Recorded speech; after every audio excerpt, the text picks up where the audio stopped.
Olá, meus amores, tudo bem com vocês? Espero que estejam todos bem.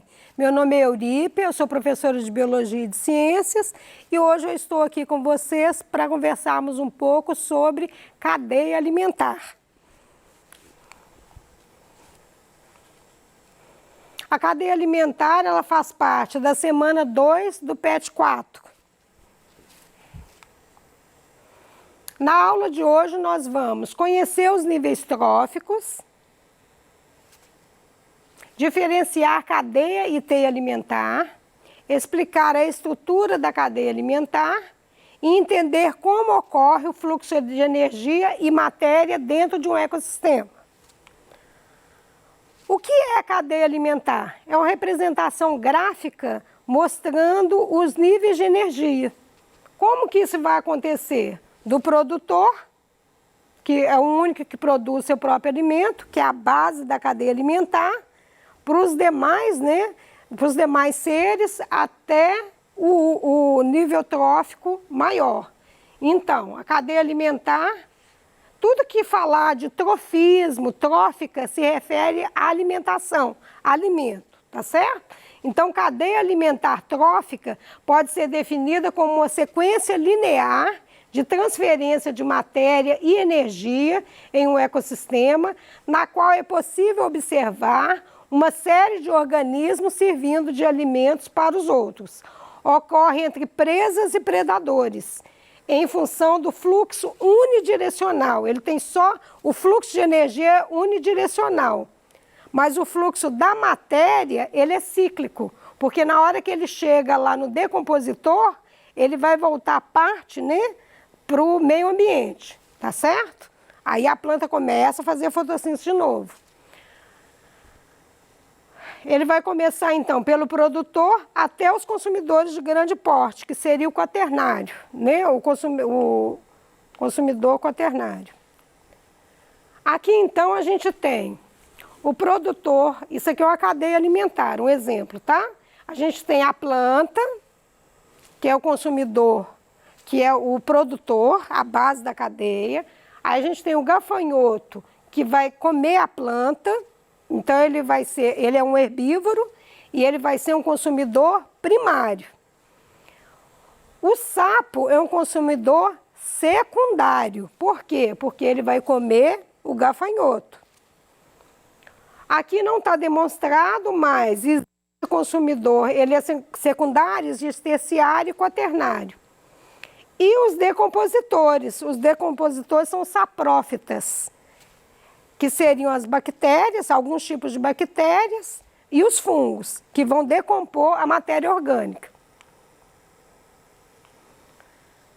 O que é teia alimentar? A teia alimentar são várias cadeias alimentares sendo representadas graficamente aqui, O nome teia faz referência à sua representação gráfica, em que as linhas diversas da cadeia se cruzam entre os níveis tróficos, formando uma esquematização que lembra uma teia, formada por um conjunto de cadeias alimentares que existe ao mesmo tempo dentro do ecossistema. Quando vocês virem isso aqui, não se assustem, vamos por etapas. Como que a gente analisa numa prova, Tá chegando a prova do Enem, uma teia alimentar? Primeiro a gente tem que ficar atento ao que a pessoa que escreveu a prova, fez a prova, está te perguntando. Então você vai analisar as cadeias separadas. Aqui existem várias cadeias, tá? Então a gente começa pelo produtor. O produtor pode ser néctar, pode ser uma fruta, pode ser um galinho da árvore, qualquer que for o tipo de vegetal, uma gramínea, tá? Será um produtor. Então, aqui a gente tem plantas, frutos, flores, sementes e frutos. Aí a gente vai partir do produtor aqui. Então, vamos analisar essa cadeia aqui. Então, quando o rato come aqui a planta, ele vai ser consumidor primário. O sapo comeu o rato, ele vai ser consumidor secundário. A serpente comeu o sapo, ela vai ser consumidor terciário. O gavião comeu a serpente, ele vai ser consumidor quaternário, tá certo? Agora, esse mesmo gavião, ele pode se comportar como consumidor secundário, né, terciário ou quaternário, como ele está aqui, tá certo? Depende do que ele estiver comendo naquele momento, né, que ele estiver fazendo naquela teia. Então, aqui dá para ver melhor. A gente tem, aqui está mais organizadinha a teia, tá? A gente tem os produtores, no caso aqui é o milho, né? Está sendo representado pelo milho. O consumidor primário, o rato e o gafanhoto, que comem o milho, eles são consumidores primários, porque eles estão comendo o quê? O produtor, que faz parte do primeiro nível trófico, tá? Nós vamos conversar sobre essa diferença aí, porque tem muito menino que erra na prova. Então, produtores, consumidor primário, o rato e o gafanhoto, secundário, o gavião. Notem que o gavião, gente, aparece aqui como secundário, aqui como terciário, aqui como quaternário. Pode isso? Pode. Depende da função dele naquele momento, de quem que ele está se alimentando ali. Então, quando ele tiver o gavião, quando estiver comendo o rato, que comeu o milho, ele vai ser secundário. Quando o gavião estiver se alimentando da cobra, que é um consumidor secundário, ele será terciário. Quando o gavião tiver, né, aqui no caso, o gafanhoto comeu o milho, a ave comeu o gafanhoto, a cobra comeu a ave e o gavião comeu a cobra. Quando ele come a cobra, ele vai ser consumidor quaternário. Se qualquer desses aqui morrerem, né, eles vão ser decompostos por esse aqui, que é o saprófita, o decompositor. Pode, por um evento, por exemplo, uma árvore caiu uma folha, ela vai se decompor ali, ou uma fruta que caiu da árvore, o decompositor vai estar fazendo a parte dele ali, tá certo? Deu para entender melhor, então, a partir dessa esquematização? Então, aqui, o que são níveis tróficos? Níveis tróficos alimentares indicam a ordem que a energia flui numa determinada cadeia alimentar, ou cadeia trófica, por meio de processos que comportam o transporte de energia e matéria no ecossistema. A energia ela é unidirecional, a matéria é cíclica, nós já conversamos, por causa dos decompositores, né? Cada nível trófico representa um mesmo conjunto de seres, animais e vegetais, uma vez que possui os hábitos alimentares, né, os mesmos hábitos alimentares. Então, eles são agrupados naquele nível trófico por causa do que ele come. Vocês lembram que eu falei sobre trofismo aqui? Então. Aqui, gente, olha, os níveis tróficos. O produtor, ele faz parte do primeiro nível trófico. Sim, ele produz o próprio alimento, mas ele tem um nível para ele, trófico. Segundo nível trófico, terceiro, quarto, quinto nível, tá?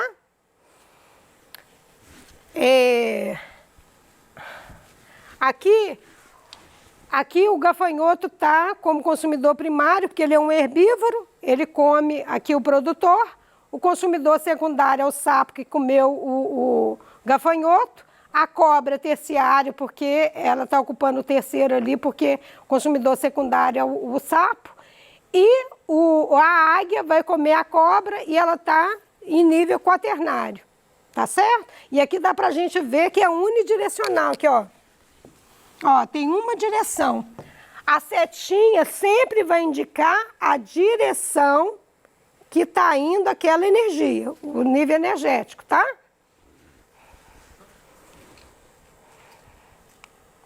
Tem aluno que erra, pensa que a setinha é quem que come quem. Não, o nível de energia, para onde que está indo a energia. Acontece, gente, que entre um nível trófico e outro, perde-se energia para o meio ambiente, perde em calor, tá? E aí, um nível para o outro vai diminuindo a quantidade de energia, até chegar no saprófita, que é o local onde tem menos energia.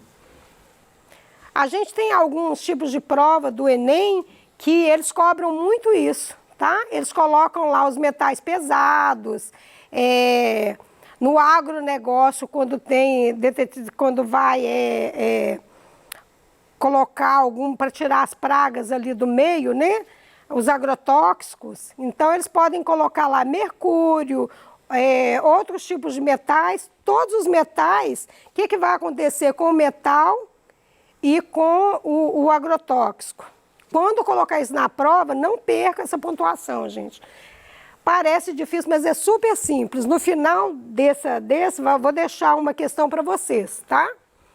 Então, aqui, o que vai acontecer? Se eles perguntarem qual que é o nível que acumula maior quantidade do agrotóxico ou dos metais pesados, sem medo de errar, o de maior nível. Uai, professor, você não falou que foi perdendo? Perde a energia, mas os metais pesados e os agrotóxicos, vão colocar na cabeça os venenos, né, entre aspas, o que vai acontecer? O grilo aqui, o gafanhoto, vamos supor que no agronegócio colocaram aqui um componente que para matar as pragas e ficou nos tecidos da planta, tá? Ela acumulou nos seus tecidos. Quando o gafanhoto comer essa planta, ele vai ficar contaminado, concordam? Só que ele não vai comer uma folhinha só não, ele vai comer umas 10 folhas. E não é só um gafanhoto também não, vários. Vamos supor que uns 10 gafanhotos comeu, tá? 10. Aí tá, o sapo vai lá comer esse gafanhoto. Você acha que vai comer um gafanhotinho só? Vai comer logo uns 10 ou 20 para suprir, né? A energia que ele precisa. Aí ele vai comer, por exemplo, já está no tecido aqui que esse comeu, aí 10 desse ele vai comer 10. Então, vamos supor que está 20 quantidade disso. Eu estou quantificando assim só para a gente fazer uma ideia, tem uma ideia aqui. Vai ficar nos tecidos, né? Na musculatura do sapo? Vai. Beleza. Quando esse consumidor terciário, que é essa cobra, que é essa serpente, for comer o sapo, ela vai estar adquirindo, que ela come uns 2 sapos, então ela vai ter uns 40 miligramas daquele agrotóxico ali, ou mais, né?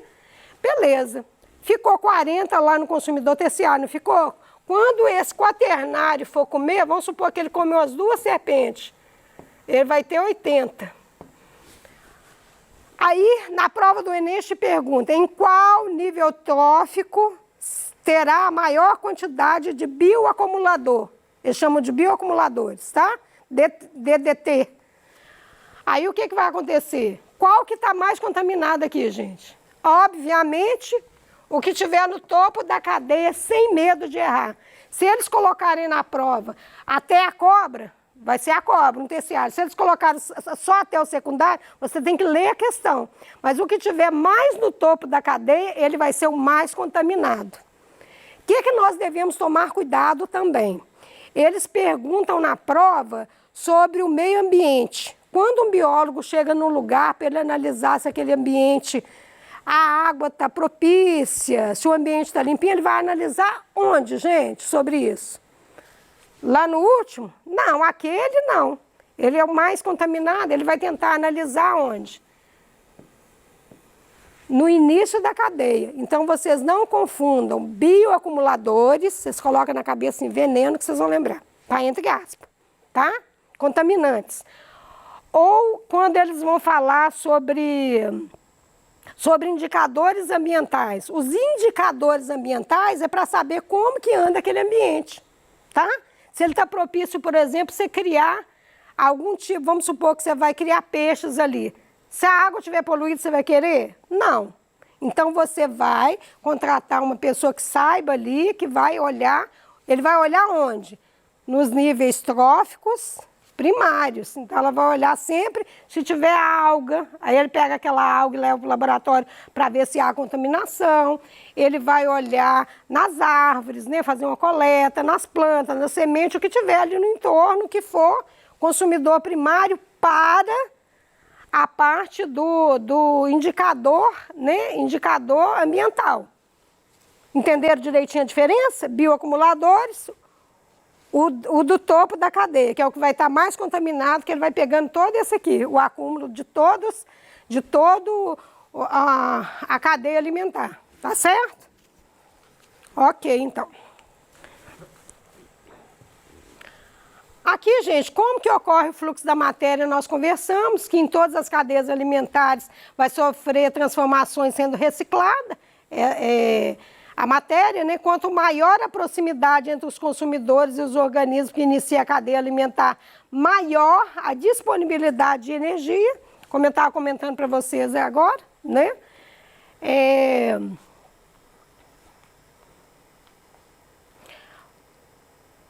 A quantidade de energia, ela vai diminuindo, a energia, gente, vai diminuindo à medida que passa do produtor para os consumidores e de um consumidor para o outro, como eu falei para vocês, né? Porque parte dessa energia vai ser realizada dos processos vitais daquele organismo que comeu, né, aquele tipo de alimento. E o restante, né, ele vai ser liberado em forma de calor, restando apenas uma parcela cada vez menor de energia disponível para o nível seguinte. A transferência de energia ela é unidirecional.